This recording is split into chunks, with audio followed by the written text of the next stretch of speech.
Good evening, ladies and gentlemen. My name is Anthea Tan. I'm one of the GP registrars at Latrobe Regional Hospital. It's my honor to introduce our next speaker. We're very fortunate to have him with us at Latrobe Regional Hospital. After all, without him, we wouldn't be here enjoying ourselves, wining and dining tonight. He went through a lot of effort to get us all together.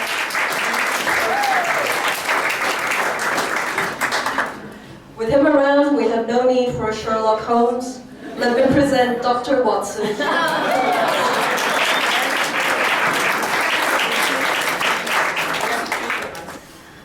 A professor of mine once said to me, when you talk about the history of anesthesia, it's so boring.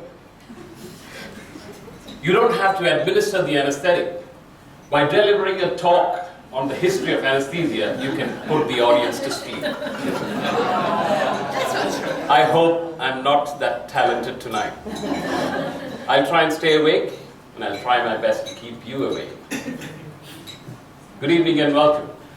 There is no better day than the World Anesthesia Day itself for us to cruise through a journey to witness the magical evolution of a specialty called anesthesia. A staged evolution which has now turned into a revolution, making anesthesia one of the most advanced specialty in modern medicine. It is now a true establishment. We are here today.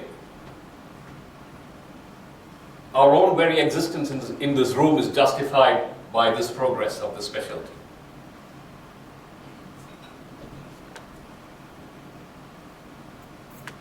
Small resume for someone who doesn't know me.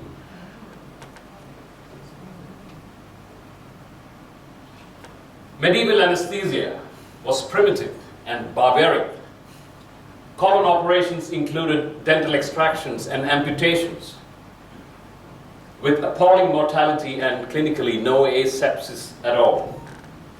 Barber surgeons operated on patients with intractable pain, unbearable pain, imminent death, etc. There was no asepsis at all. If you look at the old pictures, there were many portions at your service, the pharmacokinetics of which was aimed to either kill or cure the patient. Anesthesia is a mark of medicine as it is now. Little change in anesthesia until the end of 18th century. During this time, there was a rapid evolution in the progress of anesthesia, especially due to the contribution of certain key individuals, whose tombs of achievement we stand today proudly. My emphasis on today's talk is to focus on these key individuals, the foundation layers, who made this change to anesthesia. 169 years ago, don't reach for your quiz papers now.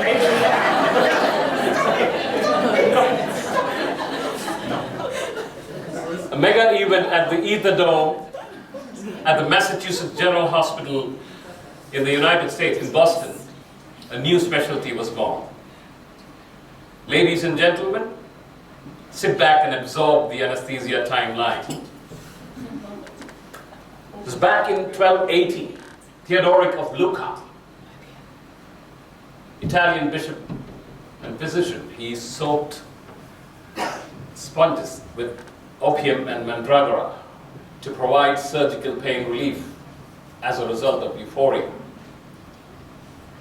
Papyrus somniferum is by far the longest serving individual in anesthesia. It's still there. 1525, Paracelsus first used ether on animals. Mark the date, 300 years later, the first demonstration of ether on a human being took place at Ether Dome on this very day, 169 years ago.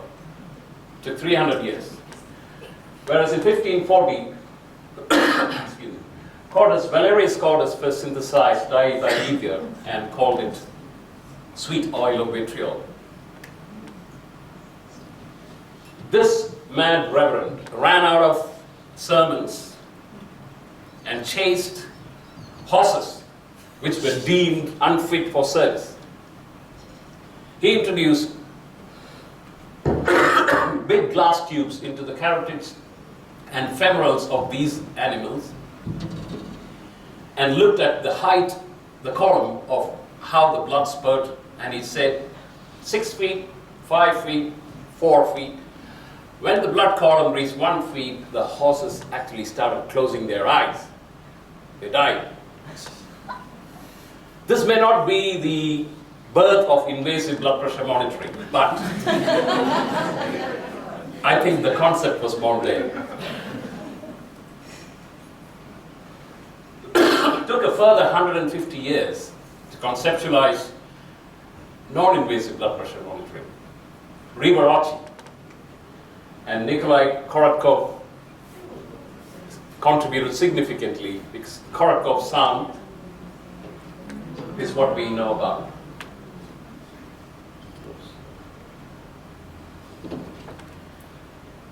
Joseph Priestley contributed significantly in the identification of elemental gases. He believed in the inhalation of deflogesicated air or oxygen. When I was a trainee, my professor asked me, okay, deflogesicate. What? Deflogesicate. What? Pre-oxygenate. So oxygen is deflogesicated air. That's the first name Joseph Priestley gave oxygen. Now, he advised breathing oxygen to actually cure ailments. And one of his proclamations he wrote, quote, I felt my breast a bit light and fancy it was flying. Well, the other way of looking at it is the deflogesicated air has made him realize that he had breasts. You can take it two ways. So unsanitary living actually promoted the opening of pneumatic spas, where the wealthy breathed airs to remain healthy.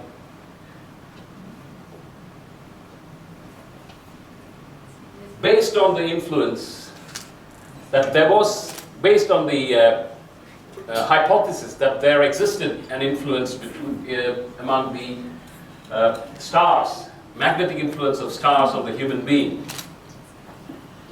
Mesmerism was a form of anesthesia introduced by Franz Anton Mesmer. Mesmerized by this fact? That's where the word comes from. This teaching was claimed to be fraudulent and worthless by a commission set up by Louis VI of France, consisting of Joseph Guillotine, Lavoisier, and Benjamin Franklin. To be ironic about it, Lavoisier's life ended with the blade Guillotine invented.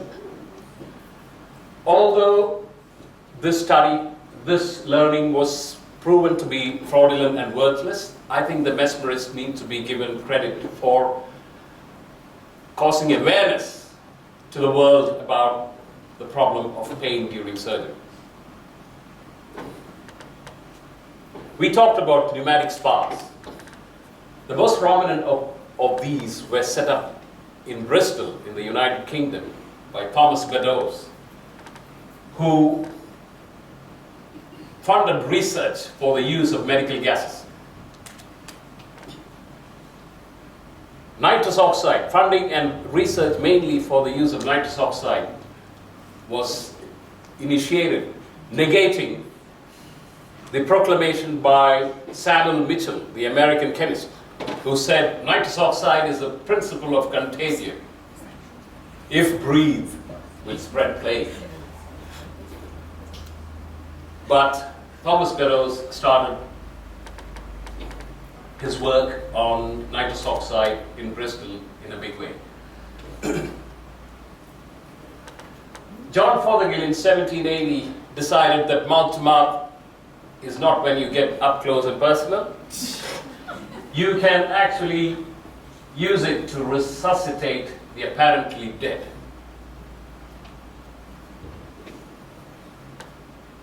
Humphrey Davy in 1799 announces to the world that nitrous oxide can be inhaled by humans. A very erratic and a remarkable scientist. Humphrey Davy inhaled a lot of gases in his life. One of his friends wrote, quote, Humphrey breathed 16 quarts of the gas in 7 minutes and was completely intoxicated. He was just 20 years old when he was employed as a superintendent at the Bristol, UK pneumatic spa, which was opened by Thomas Beddoes. He was knighted for his achievements, and Humphrey Davy, Sir Humphrey Davy, died of a myocardial infarction following a prolonged illness brought about by inhalation of multiple gases during his lifetime. He died at 51. Nitrous oxide cylinder was born about 100 years later. Friedrich Sertuna isolated morphine from laudanum and called it morphine after Morpheus, the Greek god of dreams. That was in 1805. There was an interesting story which hit the headlines. Fanny Burney, famous novelist in the United Kingdom, underwent an awake mastectomy, and she wrote in a book, quote, when the steel plunged deep into my breast, I held no injunctions to actually cry out in pain. This is an example of how surgery without anesthesia can leave emotional and painful side effects which last or outlive the healing of the surgical wound. In 1858, Squibb Pharmaceuticals were born. They were the first pharmaceutical company, don't reach for your, specialized in anesthetics. They started in a small hut with 10 pharmacists, but grew to a big institution employing 17,000 employees in about 10 years, and marketed drugs in 136 countries across the world. Now, the first research directed towards achieving painless surgery was initiated by this gentleman, Henry Hill Hickman. He decided to research the use of carbon dioxide.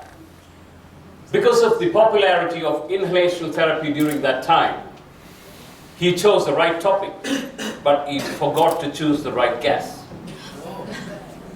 Carbon dioxide was a wrong choice. He did not garner support from any of his colleagues in France or England, and he died a despondent man, and with no further publications or attempts to do research. Interesting story. Samuel Colt was an ex-Marine who wanted to patent a gun he invented while at sea. He was so passionate about the whole thing, so he learned how to produce nitrous oxide from the chief chemist at a textile shop where he had occasional work. He was successful, and he went on from village to village in the northeast coast of the United States of America, selling nitrous oxide whips for 25 cents each. The enterprise was successful, and he used the accumulated funds to actually patent the revolver he invented. This gun was used by the American Army in the Mexican War, and the Samuel Colt six-shooter became a star of the Wild West in America, and he was one of the most richest men of his time as a result. The build up to the big day. Now, there is an interesting point to be noted here. Young scientists, they did anything to gain popularity, wealth, and recognition. Small inventions or big inventions, whether humbugs or real ones, were published loud and wide across the world to actually make them look good, feel good, when compared to the very sublime broadcasting of recent inventions of modern times. The rat race among these young scientists, fueled with enmity and experiments on oneself, led to early deaths of these young Turks. Horace Wells, Hickman, Morton, Davy, they all died in their 40s or early 50s.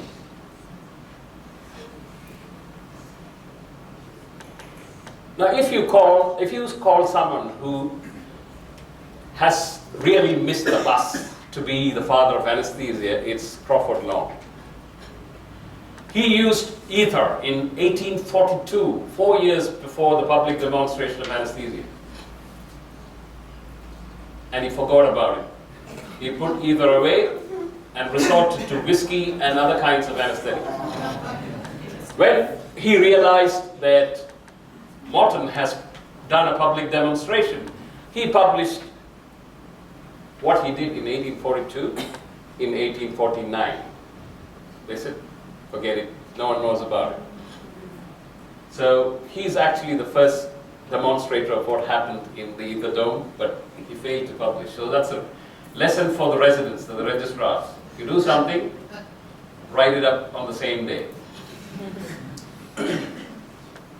Horace Wells, the young dentist, he attended a demonstration by Gardner Quincy Colton, decades after Humphrey Davy said that you can use nitrous oxide as an inhalation agent. Now, he was very keen to practice with the use of nitrous oxide in a dentistry practice. So let's come to Gardner Quincy Colton. He's a medical school dropout. He studied the manufacture of nitrous oxide by heating ammonium nitrate. After 2 years of research, he said, I am a professor of chemistry. And he hit the road, doing road shows, lectures, and scientific exhibits about nitrous oxide. Now, Wells attended one of these shows and invited him to his home to administer nitrous oxide to Horace Wells for a dental extraction by dentist John Riggs. Having realized the potential of what he has invented, or what he has realized that nitrous oxide is a very good analgesic for dental procedures, he used his influence to arrange a demonstration at Harvard Medical School in America. The patient was a medical student. He moved and groaned, and the event was labeled a humbug. He was discredited and became despondent and avoided any public demonstrations from then on. He later committed suicide because he was caught for dousing a prostitute's face with sulfuric acid. You think you should have given us some nitrous oxide instead? William Thomas Green Morton was Horace Wells' friend, business associate, and a young dentist.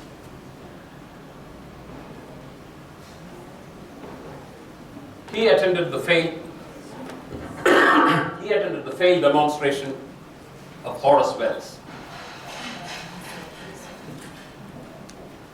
And he lingered with thoughts about how to get a replacement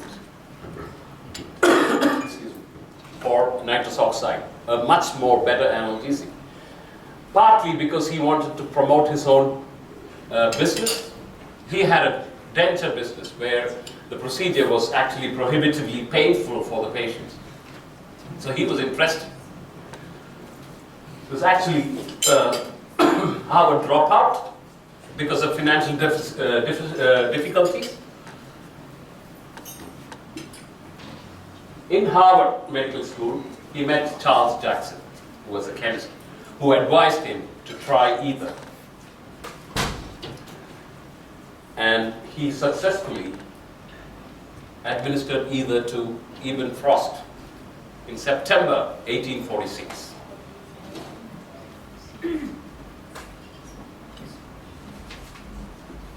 Once that was a success, he actually tried it on himself and his goldfish before he actually tried it on Eben Frost. Charles Jackson claimed priority and said, see, listen, I have actually done this. I suggested the use of sulfuric ether. But Morton countered it and said, now, his contribution is negligible. Henry Bigelow, a prominent surgeon, witnessed the inhalation arranged by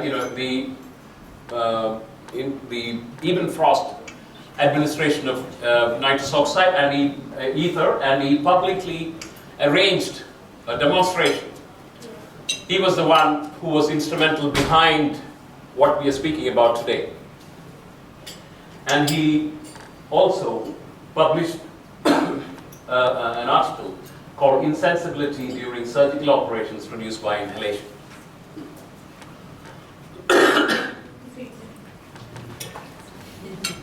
So when the big day arrived on October 16, 1846, 169 years ago at the Massachusetts General Hospital.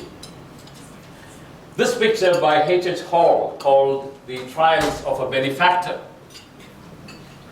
gives you the photograph, pictorial display of what happened on that day. This is Henry Bigelow, the surgeon behind or instrumental behind the event. Augustine Gould, the boarder. I mean, W.T.G. Morton was boarding in his house, and it was Augustine Gould who designed the ether inhaler and called ether lithium. Next one is Alan Warren, who's the son of John Warren, who's next to him, the surgeon. W.T.G. Morton is at the head end, and the patient is Gilbert Abbott, who had a vascular tumor below his left mandible. Samuel Parkman, George Howard, and Solomon Townsend. George Howard, on the right extreme, was a surgeon who tried the same experiment with ether the very next day. Now, there are a few interesting things to note with what happened. It was a success, I agree. Morton had never seen this patient. Gilbert Abbott came after a heavy meal for this operation. He had a vascular tumor which is going to be excised in the sitting position. A modern day anesthesiologist would think about a special laryngoscope or a central venous catheter, fearing air embolism or a difficult airway. Morton did it with a substandard inhaler, even without an intravenous access. Looking back or closely examining the circumstances of how this bold endeavor was carried out, one can imagine how dangerous it was and how badly it could have gone wrong. It didn't go wrong because of the kinetic properties of the substance he used. He was lucky there.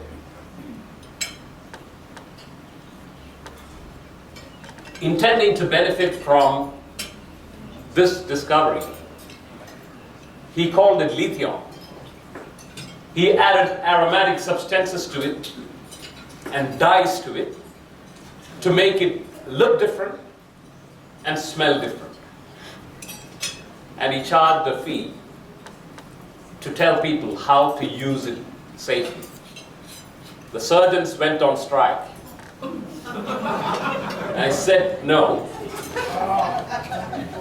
Until you reveal what you're using, they're not going to operate on anyone. So he had to give it eventually. Now, there were many claimants to be the father of anesthesia. Wells, Jackson, Morton, Crawford Long. Many monuments came up in America, at least 15 of them. One by the Morton group, one by the Jackson group, Wells group, etc. Finally, the erectors got sick. And then they scribed on the monument to whoever invented anesthesia, suggesting that the discovery of either anesthesia is a product of many individuals. Having said that, the historians actually credit the medical practitioner who actually made the actual change in medical practice, and that man is William Thomas Green Morton. Morton spent the rest of his life trying to achieve monetary gains from what he's done, and he died as a sad man at the age of 51 from a cerebral hemorrhage. Bigelow, Henry Bigelow, the surgeon who actually facilitated the demonstration of ether anesthesia, wrote on his tomb, before whom surgery was agony, by whom pain was averted in surgery, and after whom science had control over pain. George Hayward actually performed the same the very next day on the October 17th, 1846, and was successful. When Morton was alive, this gentleman wrote to Morton and said, he suggested the term anesthesia. After thinking about many terminologies to name the specialty, he thought about naming it anti-neurotic, anuric. Thank God the anuric is with an E. Neuroleptic, neurolepsia, neurostasis. But finally he settled with anesthesia, which I think is very appropriate. James Young Simpson was an obstetrician from Edinburgh in Scotland. He and his friends detected the surprising potency of chloroform after they administered it themselves following a dinner party, resulting in stupor and coma. He suggested the use of chloroform for labor analgesia. But there was strong opposition from the medical faculty, labeling it as unsafe. And from the religious circles, saying that it is against theological grounds. But he won the case, and he started using chloroform for labor by quoting a statement from the Bible. Quote, "And the Lord put Adam to sleep and took out his rib to form Eve and closed his flesh instead thereupon." Unquote. So that's James Simpson for you. This was the party which he had where he discovered the potency of chloroform. In 1847, Carstairs, a daughter of a physician, was the first patient who had chloroform, and Hannah Greener was the first casualty.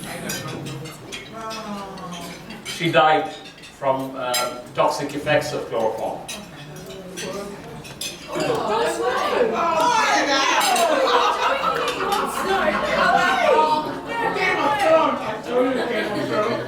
We might call William Thomas Green Morton the father of anesthesia, but I would call this gentleman the father of anaesthetists. He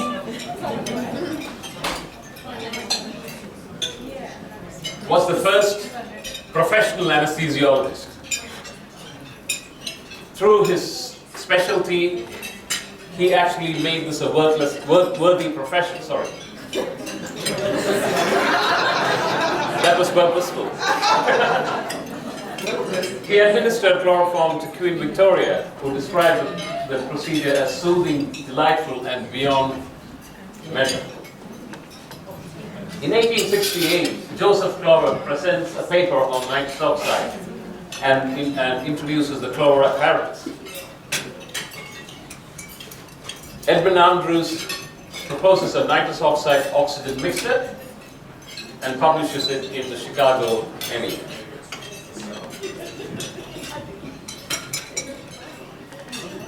In 1894, following all unethical practices, the first anesthesia record was introduced by Henry Cushing along with Mr. Corton.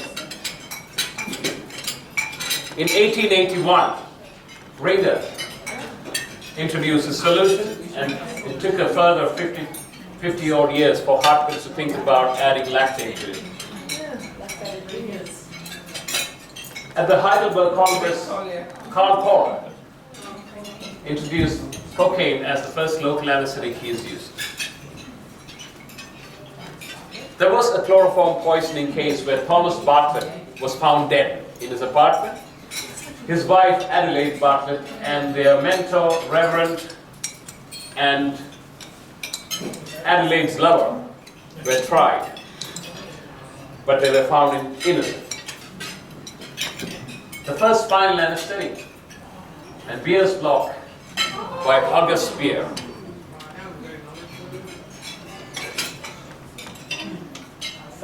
Bayer Pharma introduced heroin. It was stated to be a non-addictive painkiller, but it was removed from the market because it was found to be more addictive than anything else in the market.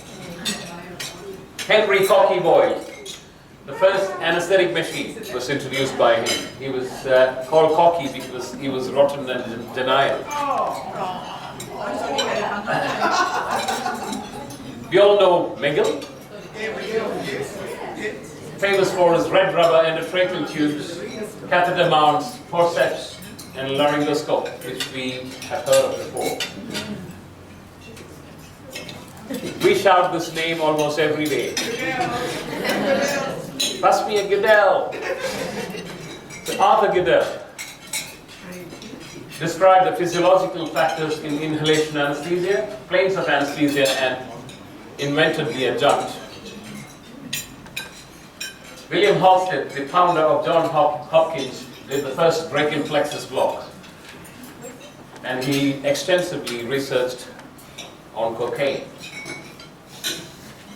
Ralph Waters from Wisconsin, he believed that no inhalation agent is as effective as the smoke from his pipe. So he went on to introduce intravenous induction agents. He was the first one to introduce thiopental. There is an inspirational statement about Ralph Waters, who told his trainees, his residents, the art of anesthesia can be mastered by hard work and skill and the way you approach the subject. It was a very good speech by him. And the same evening they had a dinner party, and one of the residents approached him and said, "Can you repeat what you said about anesthesia?" And then he says, he was a bit tipsy, and he said, "Actually what I meant was an anesthetist should have a lady's finger, a lion's heart, an eagle's eyes, and a monkey's brain." That's what I actually meant. Harold Griffiths, Boncurare, D-tuberculare, which is used as an arrow poison to shoot down animals and human beings in South America. He was a pioneer of patient safety and introduced a detailed anesthetic record. Robert McIntosh, we use his blades and laryngoscopes every day. He gave a famous testimony. An anesthetist called James Graham gave a spinal anesthetic for 2 patients for minor procedures, and they developed permanent spastic paraparesis, went to court. The life of James Graham looked doomed until a famous testimony was given by Robert McIntosh, which saved him and his career. Although the plaintiffs lost the case, the practice of spinal anesthesia was blunted and stunted in the United Kingdom for a further 25 years because of this incident. William Mapleson introduced a semi-closed breathing system. He named it ABCDE because he was unaware of the functional analysis of how it functioned. Selig introduced the cricoid pressure of the Selig's maneuver, and Eager was the man behind the minimum alveolar concentration, or the MAC, the number which we chase every day. Brain, the brain behind the laryngeal mask airway, the revolutionary airway gadget, which was introduced between 84 and 87. The inventiveness of this man is commendable. This is the 13th application of a patent. He has described or made 12 other devices, and his 13th one was successful.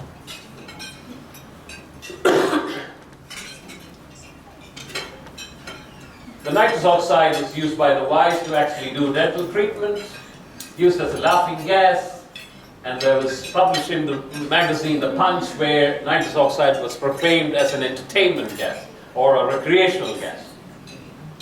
Few pictures to actually take you through a few instruments and apparatus used in the early days. Blease Gardner wire masks, Hughes and Schimmelbusch masks, the Tudor Oxy specs, which is really great. It's a spectacle with the nasal prongs going into the oxygen, into the nostril. No one thought about this in the modern days. Soper Wendover unit, Oxford inflating bellows,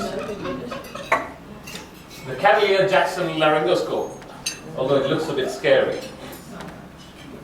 Clover inhaler, Charles King Circle, the famous Gorman vaporizer. Forager copper kettle, again the famous EMO vaporizer.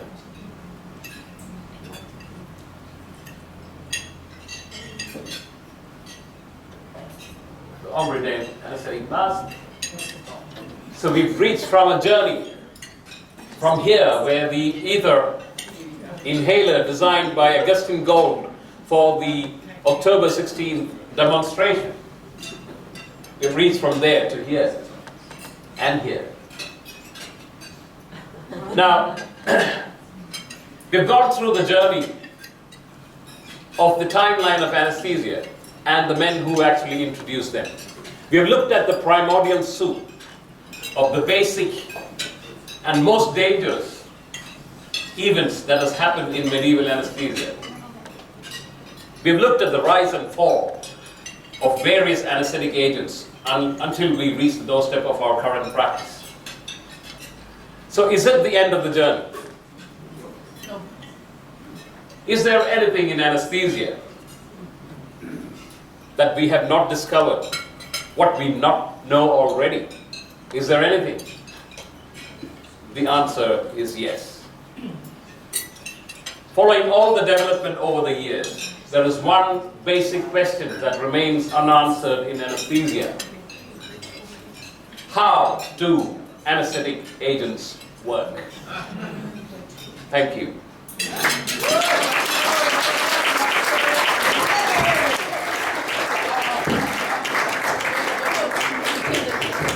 I've been asked to introduce the next stage of entertainment for tonight. He's recently returned from a sellout show in Las Vegas, and On the flight back, somewhere over the Pacific Ocean, there was that overhead page that often we fear as health professionals. Is anyone on board an anaesthetist? So keen as mustard to help out, jumped up, run into first class. Where's the emergency? Oh, no emergency, says the hostess. But Mr. Jones, the orthopaedic surgeon in seat 7A, he'd like his table adjusted, please. That was my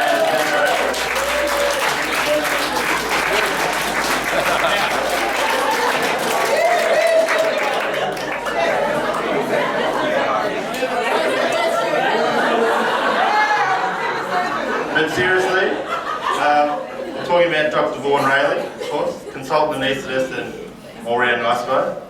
I think the dog ate his soup tonight, but he's here to impress you with his talk. He's talking about a very important topic. I'll let him introduce it, but obesity and anaesthesia. It's the ANSCA, the college's annual topic for this year.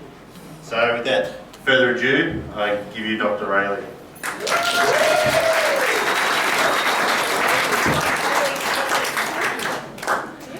Oh, sure. I'll tell you, mate. I'll tell you. So I put this here. Alright. Can you hear me? Right. Speak up. Okay. So, actually, let me sort of read it here. So, as Sean was saying, this year they've chosen obesity. I don't know who chooses it. Someone has as a topic of the year. And I have the pleasure of talking about it with an anaesthetic. What's that? That was no. I'll tell you. So we'll just go through the nitty-gritty. There's a fair bit of nitty-gritty that I think everyone needs to know about obesity. It's going up. I don't know if anyone knows it's been going up the rates in Australia. 20 years ago, this is a flag. 20 years ago, 1 in 5 adults. Now it's 1 in 4 adults in Australia. And considering the population's gone up about 10%, that's a lot more people are now obese, and 1 in 5 children. So in New Zealand it's even worse, it's 30%. I only put that in case this talk got syndicated to international standards. But it's even worse, we can always say they're fatter in New Zealand, because Americans like to say that about us now. Now this is one of the problems I think with obesity is image, and one of the heroes when I was growing up was Homer Simpson, and this is one of my favourite episodes. He actually gains weight so he can get workers' comp and work at home. He was superseded a few years later by another one of my heroes, Peter Griffin, and this is this episode where he ate all the dehydrated food accidentally and then had some water and exploded. That's part of the problem, I think. We all look up to these people, and that's one of the people I look up to. This is another, I don't know if you know this, is Shane Warne. He sort of kept himself a very private individual. No one really knows much about him. Apparently he was a cricket player and kept out of the limelight really for most of his career. He's not what you say obese as much as the general population's definition, and partly, I mean, he did come from a long line of Aussie athletes like David Boone and Merv Hughes, all great cricket athletes. His main issue wasn't so much exercise, it was his diet. He actually went to India once with a whole pallet, maybe, of baked beans. He thought a place of 1.2 billion people couldn't possibly have a meal that's suitable for him, so he just had baked beans the whole tour, and obviously changed his roommates obviously changed. In terms of obesity, there's a number of guidelines. The WHO guidelines, or WHO guidelines, pretty much go by, now after I was just checking there, I think it's right. But generally 2025, for those who don't know, BMI is your weight divided by height squared in metres. And can be a little bit inaccurate. If there's a rugby player, for example, they can be fit and well and be into the obese category. But pretty much this is how we go by. We start with over 25 is overweight, and then we go from obese to all the other names, and they're all different numbers that they use. How does it affect anaesthetics? There's a number of reasons. Positioning, logistics, so it's not just positioning the patient, also getting them into the hospital. Sometimes the very obese can actually leave the house. It's the very rare cases. Sometimes they can't fit on the operating table, and they have to get sort of different ones. It's happened a few times, they have to get it from the zoo to get different operating tables. Some hospitals, that's not a joke, some hospitals cannot or will not take patients over BMI 35. And once the IV cannulation is another thing, very difficult to find veins, sometimes you need to put a PICC line in. These are things that we don't encounter until we get the patient coming into the holding bay. So it can be quite difficult for the anaesthetist at the time. Blood pressure monitoring, another thing, some of the cuffs don't fit, and it can be fairly inaccurate. Then we go down to the airway issues and respiratory issues as well. So they're difficult to put a tube in, difficult to ventilate, they desaturate quicker, and they have problems during and after the operation as well. There's increased risk of aspiration, which is vomiting and going down the lungs. We've got a lot more heart problems. The heart needs to pump harder, it's had to pump harder before, and it has to pump even more during stress. We've got more risk of having issues during and after, and then they've got the issues with the abdomen itself, and they've got a high risk of deep brain thrombosis. There's less blood flow going back and forth. They've got higher risk of other things, diabetes, back problems, fatty infiltration of the liver, and then also the pharmacokinetics of drugs are always more difficult with the obese. And then of course putting in spinals and nerve blocks are a lot more difficult for the depth reasons. And then of course surgery is a lot more difficult for the surgeon, but we don't really worry about them too much. Now what I want to talk about is this gentleman. This has plagued me for many years about how he died. His name is Jabba the Hutt, and he died in one of the episodes, I can't remember which one now, of Star Wars. In terms of his demographics, his name I can't really pronounce very well, I'm not really supposed to because it wasn't in English, but he lived for over 600 years and actually was cut short. So he was elderly and obese. If you have a look, his height was pretty much normal. This is all facts. I got these there. Weight of almost 1,500 kilograms. His BMI was way off the charts, 444. And his death is the thing that's really difficult to understand. That someone who weighed probably 50 kilograms managed to strangle him to death. And this is what we'll talk about in a second. So, in terms of how he died, we know he was at least super morbidly obese. He had an enormous neck circumference. As you can see, we'll have a look about that. You can see his neck circumference is way over everything. He's probably got some thyroid problems. He has almost certainly a deviated nasal septum, so he's probably got some sleep apnea issues.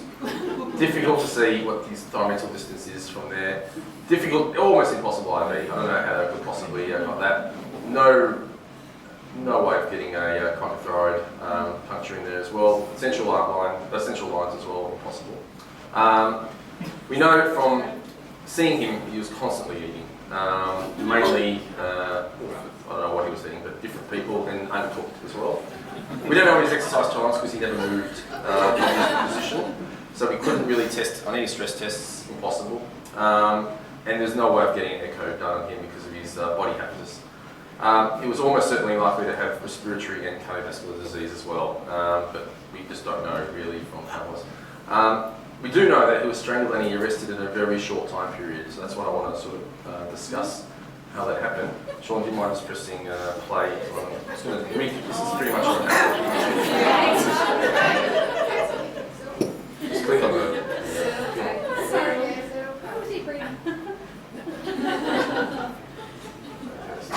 You won't be able to hear much, but as you can see, lights went over. He then got strangled with a, we can see a chain there. This is the princess Mrs. Leia did it. It seemed like, she's obviously doing a good job.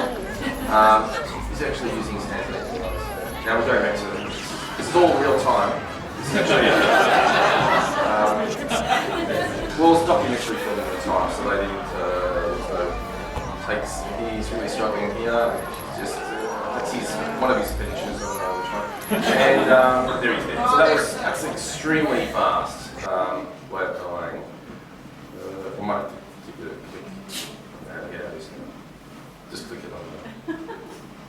So another one is, most people might get confused, this is not, Pizza Hut was another difficult, he was from Spaceballs, and his death was very well known. He had a lot of similar problems, but he actually died. He locked himself in his car and ate himself to death. So his cause of death was actually quite well known. So in terms of Jabba the Hutt, once again we'll go about his body apparatus. So he had a very high BMI. He had a very high hip to waist ratio, which is pretty much what we call the apples and the pear-shaped people. This is medical facts. So there's the android and the gynecoid cause. So there's a much higher risk of mortality. So what it pretty much is the people who are obese can either have a central distribution or distribution of the arms and legs, and that causes more problems with ventilation and all the other risks. There's more, someone who's android, higher fat deposition around the neck and airway, more difficult airway, more impaired ventilation, and they're much more associated with all the other nasties that you might get, and a higher risk of mortality during an operation. So this is the two types of obesities you can get. So this is the apple, which is much worse, and the pear, which is slightly better because it doesn't impede ventilation and all those issues there. Other contributing factors. So in terms of his airway, and with generally people who have android disposition, it's a more compressible airway. And this is due to the fact that there's fat deposits around the pharynx and larynx as well. And this increases the wall compliance and it makes it more easily collapsible. And that's what we sometimes see when we're bagging and masking these patients.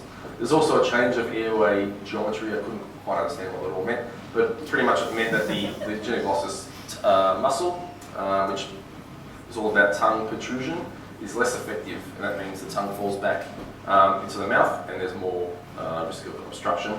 Also, there's the upper airway muscles don't seem to work as well in obesity. And Jabba probably had some food loss homogeneous esophagus at the time, which would have impaired his larynx as well. Just quickly, the pterygoid muscles we're talking about, where there's a lot of fat deposits, is the lateral medial here, and there tends to be a lot of fat in between there. And you can see from this gentleman, as you can see, you don't have to be an anaesthetist to know that this guy's probably going to be difficult to intubate and ventilate and all the rest. There's just too much going on there. Other contributing factors. This is all a lot of medical jargon, so sorry about that. But the respiratory mechanics, so how to breathe for the obese patients. They get a restrictive rather than obstructive pattern on spirometry, which means it's difficult to get all these numbers up. It's harder to breathe, harder to relax the chest. It's the muscle endurance, so they get more tired quickly. It's harder to breathe, so they use a lot more oxygen. There's more airway resistance.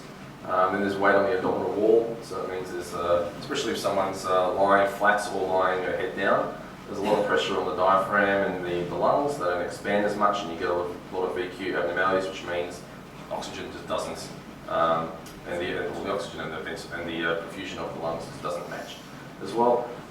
Just running through one of these quickly, you can see from someone who's not obese, the main thing to know here is that this is higher than this.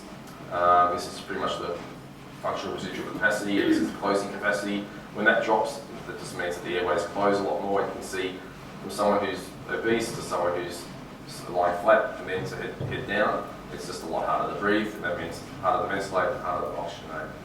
And that's why we encounter all these issues. Other issues, just quickly with obesity, the main one here is the issue with leptin. And leptin has been shown, and I'll talk about that in a sec, with obesity hyperventilation syndrome. And pretty much what that is fat or adipose tissue is actually considered an endocrine organ because it releases leptin. And leptin is supposed to decrease appetite. But what tends to happen is in obesity, they become leptin tolerant, which means it doesn't really do anything. And that's been proposed that it plays a role in ventilation, which means it will get you to breathe. One of the aspects of that.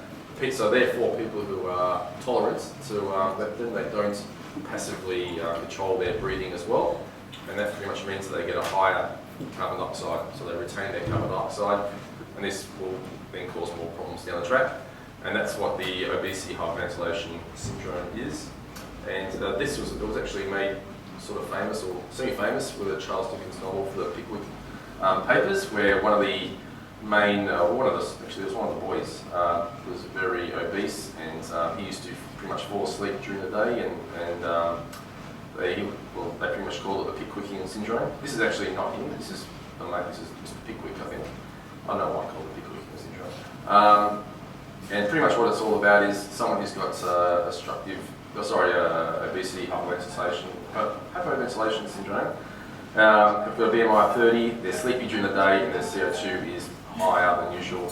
And that pretty much means that they're pretty much behind the 8 ball before they even start anything. They pretty much can't overcome the medical constraints of the disease that they already have. And they can't really overcome, it's always a surgeon. They can't overcome pretty much their initial problems with their breathing, so everything pretty much becomes a vicious cycle. Their breathing their oxygenation is even worse at night as it is during the day, and it also leads to all these other issues. So they get pulmonary hypertension, their right side of the heart doesn't work, everything becomes harder, their heart pumps a lot harder, they get more risk of arrhythmias, and their morbidity and mortality is actually much higher than sleep apnea. Sleep apnea, just quickly, it's been done to death pretty much in just about every talk that there is in anaesthetics. But pretty much sleep apnea, we know you stop breathing at night, there's all different definitions on how people stop breathing, but generally if your BMI is high, the risk is obviously higher that you're going to get sleep apnea.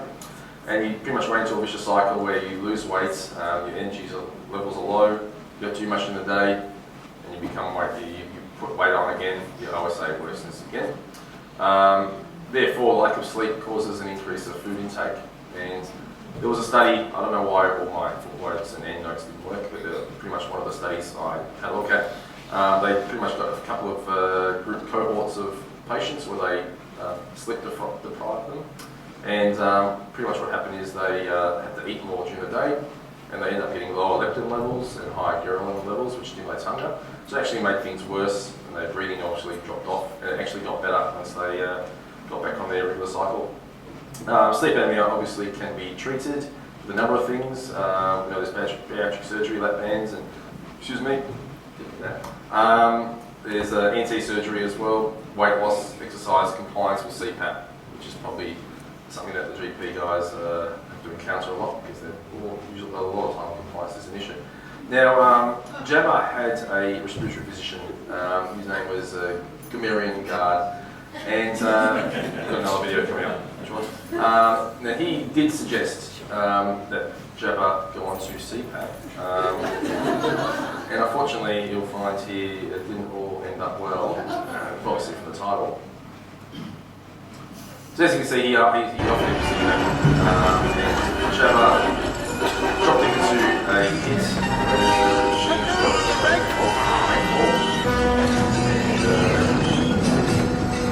A lot of guys involved, sort of watching. Not bad graphics. That's him there, that's the position. Obviously, Brent's decision. It's helicopter, laughing about it. As you can see here,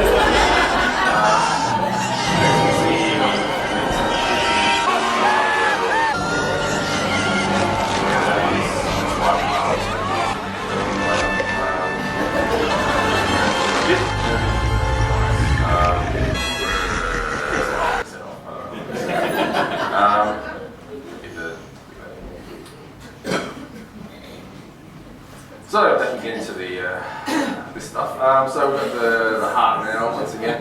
So with the obese hearts, you have the increased cardiac output, so they have to work harder. They have to use up a lot more oxygen. They produce a lot more CO2. They've got 10 times higher risk of having blood pressure problems. This causes stress on the heart. The heart stops working after a while. They get pulmonary hypertension. They get obesity, cardiomyopathy, which is systolic dysfunction as well. They can't pump enough blood around their whole body. And they get arrhythmias as well. So the heart just doesn't cope after a while. It's partly because of catecholamines. They get coronary artery disease, and that causes issues as well because they probably get little AMIs now and then. The OSA doesn't help. as well, because it causes arrhythmias as well. They get fatty infiltrations of the conducting systems. And then we have the issues with reflux disease, which is very, very common, a lot more common in the obese. And they have increased gastric contents, which Jabba would have had low gastric pH, so that means it's more acidic, that causes more problems if it goes into the lungs. There's a lot more pressure from the abdomen, and they also get issues with diabetes, which also causes more issues once again. So back to how he died. He's got an easily compressible airway, so he was easier to strangle even by a very thin princess, and this possibly led to negative pressure pulmonary edema. So if you're unable to breathe and you're trying to breathe up against an obstruction, that could have caused the part problem. He had a difficult airway, which meant if you did have some sort of airway or an anaesthetist or emergency doctor around, they probably would not have been able to resuscitate him. He had a very high risk of aspiration. I think he just ate some people just before that scene. He would have almost certainly had either OSA or OHS, which meant he would have already started with a pretty low saturation. You can see from his tongue was black quite quickly. His CO2 would have been high, and he probably almost would have had pulmonary hypertension, which meant that any sudden drops in the carbon dioxide, rise in carbon dioxide, or drop in oxygen, or blood pressure issues, he just would have run into a vicious cycle again. He would have been almost certainly leptin intolerant, which means he wouldn't be able to generally increase ventilation passively. He would have had lung disease once again, so even though he was sitting up, that was probably still difficult to breathe for him. He would have desaturated very, very quickly from a really low level, when possibly when you combine that with someone who's really got heart problems, probably had diabetes, if that could happen to that race of alien, or would have contributed to his demise. He would have probably had an arrhythmia quickly, especially with all those stresses on the heart, and his cardiac output would not have been able to really make up for the drop in oxygen. So if oxygen drops, the heart will try and make up for it, and his would not have been able to do that, especially with his pulmonary hypertension.